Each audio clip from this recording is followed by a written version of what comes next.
Hello, welcome to Market Avenue. My name is Edward Nyako. Snippet of information from the National Petroleum Authority indicate that petroleum prices, some petroleum product prices are likely to go down. That is, petrol will go down by 8%, while LPG will go down by 7%, but diesel will go up by 3%. We're going to talk to Derek Hatcher of the IES and to find out more from him what is accounting for the latest decrease in prices of petroleum products at the pumps.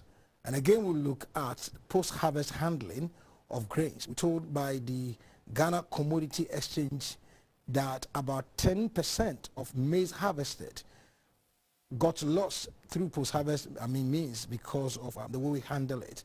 So we have in the studio Godfred Nyameche to talk to us about what can be done to reduce the losses we experience as a country. Now let's go straight to the base language for today.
Hello, welcome back to Market Avenue. There seems to be some rally on the Ghana Stock Exchange. Yesterday we saw the composite index inching up a little bit. Today the market capitalization has shot up from 61 billion to 62 billion to 64 billion. Let's go straight to the market and see what is happening on the Accra Bulls. Now at the end of trading session today, the composite index still at 0 point. Yesterday was up by 36.25 points, and the financial stock is also 0 point. But the year-to-date return is still a negative terrain, that is negative 8.86% as against 0.86% at the financial stock segment. But let's go to the various indices for today. We registered about 5.5 million shares that were traded today, largely due to the volume of shares that were traded by MTN, and it was valued at 4.9 million Ghana cedis.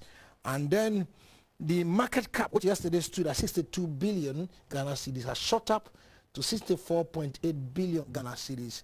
Let's go straight to the trading results and see what led to this performance that we witnessed today on the Accra Bulls. So we've seen that Carbank sold 1,649 shares.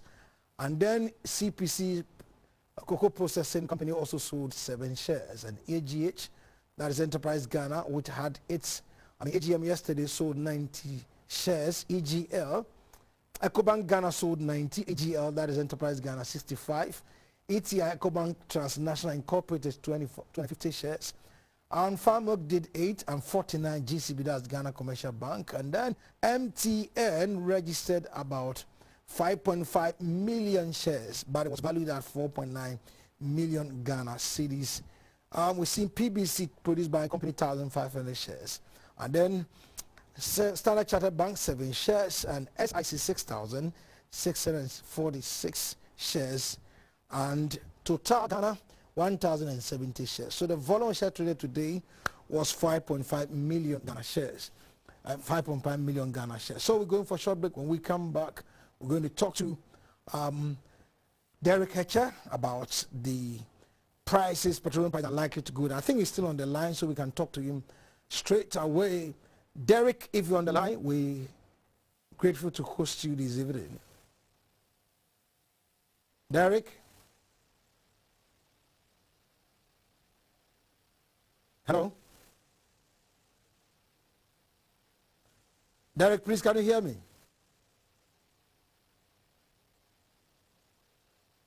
Hello? Hello, I can hear you. I can hear you. Great, great, great. Now, Derek, we get information that hopefully by Saturday, when we go to the pumps, some petroleum products are going to experience a dip in pricing. That is petrol and LPG, but gas, diesel is likely to go up. What is really accounting for this development? Okay, so thank you for the opportunity, and then good evening to your cherished listeners and viewers. So basically, for the first window of July, we expect prices to reduce at the various pumps, especially for petrol and LPG. Basically, because of the factors of international price reduction in petrol and then that of LPG. But in the unlikely event, diesel is likely to maintain its price or have a marginal improvement. All right. So why are we seeing diesel inching up by 3%, but petrol is coming down by 8%? So basically, good the international market is on the decrease. But you know, the forces of demand and supply affect that of diesel and then petrol. We basically depend on the European Union for fuel, especially for diesel. Now, during the winter, there's a lot of demand of diesel in Europe as of now than US. And because we also import our crude from Europe, it will be affected. Especially Europe also depending on Russia or Ukraine for the importation of crude. And so they are not getting that kind of supply. And if you are not getting the supply and demand continues to remain stable or continues to rise, there is likely to be that kind of shortage which will lead to increment in prices. And so that's what is affecting that of diesel. But on the other hand, petrol is on the decline. Right. Now, Derek, last question. When I go to the pump on Saturday as a consumer, you are talking about 8% decrease in petrol price. How much am I going to pay per liter? And then LPG, if I do 14 kg, how much am I going to pay? And then diesel, which is now around 13 cedis, 13 Ghana cedis. If 3% is added, how much am I likely to pay? So for that one, the calculation can easily be done. You calculate 3% on 13 cedis, 67 pesos. That will lead to some little pesos. You add that one to it, and you are likely to reach almost 14 cedis. If we take that for petrol, we are expecting a huge reduction. And so currently selling at 10 cedis, 55 pesos. At the various pumps, we expect it to be almost 10 cedis or below. We cannot give a fixed figure because the various OMCs are competing for market share. And the prices, they use the prices to more or less determine the kind of consumers that they want to attract. And so we cannot give a fixed price as to how much it should be sold, but the various OMCs find or using these margins to determine the kind of consumers they are targeting. The release that came out, we realized that unlike oil, Gold, we have Shell, we have Total. At the market, they are the ones that sell their price, that sell their crude at the highest prices, as compared to the NAP oil, as compared to Goodness Energy, among others. And so that is the pricing strategy that is open to the various OMCs. We cannot give a fixed price rate. That is why we always give a margin. But you can never go, or you will make losses when you go below, or you will be more effective when you go beyond the margin. Thank you very much, Derek, for your time. We'll get back to you some other time. We'll go for a short break. When we come back, Godfrey Nyamache is in the studio with me to talk about how to handle post-harvest losses in the grain value chain in the country.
Hello, welcome back to Market Avenue. We are told by the Ghana Commodity Exchange that Ghana produced about 3 million metric tons of maize last year, but along the value chain from the farm gate to the table of the consumer, we lost about 10 to 20% of that harvest. So, Godfred Nyameche, head of product development and then value chain at the Ghana Commodity Exchange, is here with me. Godfred, you're welcome. Thank you very much. Great to have you in the studio. Same here. I can see you're a Kwaboche boy, so you have it on your hands. Yeah. Great. That's a great school. I hear you. All right. Now, Godfred, when we're talking about grains, what exactly are we talking about?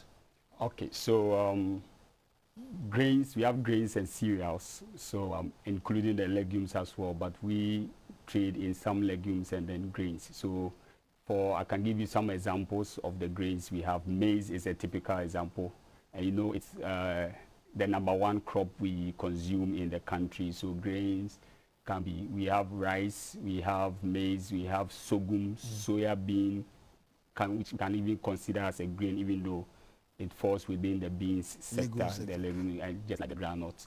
Right. So millet, all the grains we have, we feed in those smaller ones. So what is, when you say post-harvest handling from the farm gate to the table of the consumer, what exactly are we looking at? Okay, so we have a value chain. So value chain can be from even the input level till you get to the final consumer. But with the post-harvest handling, we are looking at every activities that happen after harvest. So post-harvest starts from the day of harvesting. We can have about 5 or 6 stages that the commodities go through. The period of harvesting. After harvest, the commodity needs to be threshed or shell. The commodity needs to be transported to the storage shed or even to the farm, the market space. When it gets to the processors level, there are some handling, there are some value addition as well. Like the nika-nikas? Perfect. Like do that's it. When the final stage at the market where we even do the sales and all that, there are some handling, and even in the storage house there are handlings as well. So all these various stages, a lot of activities goes on there. All right. So what is the problem that you've identified? Okay, so let me give you an illustrative example. Let's use, we have something we call the food pipeline. So let's take it like a pipe. Okay. A pipe where water flows in. So we have a pipe, water starting from one end and ending at where we open the tap to fetch. So at the end where it's going in at the food. So we are putting a typical grain in there. So that is the harvesting side. So there will be a lot of spillages there. Farmers during the harvesting might lose some of the grains in the field. They harvest some fall and they don't get to see it depending on the sizes. When it's time for threshing, depending on the mechanism of threshing, there will be some losses along the way. Some of them don't have good threshers and those things to thresh, mechanical means and all that, they lose grains. When we get to the transportation, the drivers involved, whether they know anything about agric or not, looking at the transportation, the kind of car, the transport that you transport the grain from one end to another, there will be spillages there. So all these spillages are holes where the grains are falling. So it's like water dropping out of the pipe. Fantastic. We get to the storage section, a whole lot happens there. Depending on how well you store the storage facility, if it's not right, you can get some molds and other things happening. The moisture content of the grain after harvest, before you even store it. It gets to the market too. You see, we all go to markets to buy food stuff. You know what happens there. What they're even measuring in the Olunka, a whole lot of things happen. Some 1 or 2. You may think they are small grains, 10, 5 falling. When we gather all together, you can look at the volume that we are using. Wow. So if last year we did about over 3 million. Over 3 million. So we are losing 10%. We're talking about. So we look at all the grains have different stages of kind of loss. So with maize, we can have about 8 to 10%. Wow. When we get to the legumes, like the beans, it's very high. Those are the higher places we lose a lot of grains. Why? Nearing the, it's very delicate to handle. You know what? Yes. And then I give an example of even the soya bean at the harvesting stage. You know, we don't really have the means, the equipment, the machineries to harvest the soya. the crops are shorter. So farmers are supposed to cut the, let's say, the stock, to be able to harvest, so that because the soya bean also produce some nutrients, nitrogens in the soil. That's why we advise them to cut, so that the next season you have enough nutrients. But because of that work, they uproot. Wow. So whilst uprooting, you are depriving the soil of the nutrients. So just imagine the uprooting of each soya bean on the farm, which is planted at distances of 5 centimeters apart. Look at the number. Whilst doing all that, there will be some shattering in the field. Wow. So we are losing a lot in the field already. All right. Now, let's make it practical now. We are in the harvest season now. Yep. Some have started harvesting maize. Yep. So as a farmer, based on the knowledge you've acquired, if the farmer is watching us now, what would you want to tell that farmer to do in order to avoid or to reduce the post-harvest losses? We first need to take into consideration the time of harvesting, the maturity period of the crop. Always harvest when the crop has attained its physiological maturity, ready for harvest. Harvest on time. Some farmers leave the crop on the field to over dry. Around this period, for example, you realize it's raining, but those in the middle belt, some of them will be harvesting. Yeah. So the longer you leave that mature crop on the field, it gets somewhat, especially with the maize, some water drips into the crops. It can cause it to rot whilst it's even on the stalk. On the stalk, yeah. So at times we advise farmers, if you know you are not ready for that, you can break the cup, the head, let it turn downward. So any rains or anything, make it droop. Oh, okay. So it wouldn't stay in there. Fantastic. But the best thing is to harvest on time. Dry. Let the moisture reduce to a minimum of about 13% or below before you even start your storage. So when does aflatoxin come? Aflatoxin, okay, the expert says it's even in the field. It starts from the field. Okay. So we always look at it as a post-harvest issue, but the experts try to let us know that it starts from the field. So they are fungi. Some of them are born in the soil. So IITA, for example, has come up with a chemical that can mitigate against this aflatoxin issue. So they call it Aflatoxin. So during the planting stage of the commodity, they are sprinkled in the field. So they are like, they act like vaccines. Okay. So there are some, they are sorghum, they use sorghum in doing that to give it like the, how do you call it? A mild form of the fungal. Okay. Okay, to fight. That is it. To fight the others there. So it minimizes the afla level. But after harvesting, even if you don't do that, you are supposed to dry your commodity at that 13% I'm talking about and below. Wow. Once it's well dry and you store in your warehouse, you can do with this aflatoxin issue. Don't put the grains on the bare floor. Okay. They absorb moisture. The grains we have, they are highly hygromorphic material, so they absorb water from the environment, from the atmosphere. So once you leave them, and you know farmers will put them in sacks, put them on the floor, lean them against the walls. At this time that is raining, the grains are absorbing moisture from the walls as well. Wow. And this build up the humidity in the grains, which can lead to molds. And these are the aflatoxin. If I put them, what about if I put them in a bowl, or like we see, tree? You know, in our common parlance. Okay, so the tray we have in our houses. Yes, the big ones. Threshed. Yes. And you just put on the floor. No, you keep it inside. It's in the tray. And where is the tray? Maybe on the floor, like on the floor. Yes. So there's still transfer of moisture. Wow. Even as it is open, there are absorption of moisture from the atmosphere. Wow. The car transporting the grain from the farm to the farmhouse, or even, let's say, from one side to whoever is buying, we always think, okay, we are just transporting the grain, nothing happens. But maybe depending on the distance, this truck moves overnight. There will be juice. Which often happens. Yes. Once that happens, it falls on these grains. Next day, you think it's good, like it's dry. No, but there has been some moisture. So that 13% you have in the field before getting to the house has lost again. Has risen to a certain level that can cause those aflatoxins. So what do we do as a country? We need to equip the farmers with the necessary equipment that they need. So after harvesting, you are threshing on time. Okay. After drying, let's say you harvest today, dry the grains for about 2 or 3 days, or maximum 2 days when the sun is high, thresh your grain.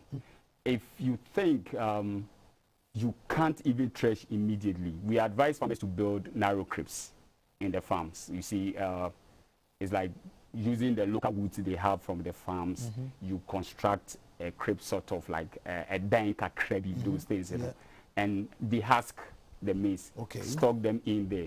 With this, and let it be above the ground. Yes. You can have some rodent guards there to prevent rats from climbing. With this, there is constant flow of air through the grains. So once this air blows in, it dries it further. It doesn't keep those moisture in. This brings to mind, I can remember I've been to a farm in those days, way back in my hometown. They go to farms, Ukumeni and areas there. They do they construct what you're talking about, the creeks, and then they have even they set up fire under it. Was that okay? Okay, it's a local technology approach. It's not okay. Even our forefathers were doing that. Yeah, that's what I'm saying. So you see that in the evening. So what is the fire doing? What is it doing? The smoke. The smoke from there is keeping. You see, the grains that you have harvested from the farm, mostly we put them on the soil before we gather and all that. They've taken eggs from insects from the soil. Wow. They are contaminated already before transporting them home. Those eggs are there. So when they get the right environment, they thrive. They begin to multiply. You understand? So with the smoke that the local people do, that is what keep the insect from multiplying or even surviving. Okay. That's why the smoke and those things are there. Like modern, we have some sacks that has been introduced into the system called PICS. Okay. That's the Purdue Improved Crop Storage sacks. So they have some polythene sheet within. So it keeps there, when you put the grains in there and you close, it keeps it airtight. Wow. And you know, as a human being, if I keep you in an airtight area without any oxygen, what happens? You can't breathe. Life doesn't go on. So if there are eggs within those crops and all that, it suppresses it. It doesn't let it to even grow or survive. Wow. So that thing happens. That's fantastic. So how, I mean, in terms of access to these bags you're talking about, if a farmer has done about 20 or 40 hectares of mixed farm and he wants some, where will he get it? Oh, they are available with the chemical dealers, those who sell inputs. Yeah, a lot of them have them around. It's just because of its nature, the cost is quite expensive. So normally it's the seed growers who go in for this, because you know with seed, it's very delicate. We need to keep the seed to be able to produce the following season. You have to keep the grain for a whole year for the next season. So most of the commercial farmers or other farmers we have, if you cannot afford all this, you can use the normal sacks we have, but always make sure that you stack your grains on a pallet. Keep it away, about a meter away from the wall. There should be constant airflow. There should be galleys within. Free air flows within the grains to keep it dry, and then manage the humidity in the warehouse as well. So all those things comes in. So you can even do the silos. From your end, we know you do a lot of we have warehouse you operate with. Yes. What have you been doing to ensure that we reduce this post-harvest handling losses? Our warehouses are up to standard. They are all certified by the GSA, Ghana Standard Authority. So we look out for all those. There shouldn't be any holes, cracks in the walls. Where we have our ventilations, we even have sieves, nets there to prevent insects and other flying organisms from entering. We fumigate the commodities in the as and when, depending on the duration of the storage as well, to keep any insect infestation. We equally, before any grains come, we run all those checks before we even start the storage. So what kind of education, I don't know, I mean, that's no core duty though, with you and a MOFA, what kind of education do you think needs to be launched aggressively at this time to help farmers to reduce post-harvest handling? Yes. So the MOFA, they are already doing it, but we need to hammer more on the right harvesting period for the commodities and the right moisture content at which they are supposed to be dried before we even do storage.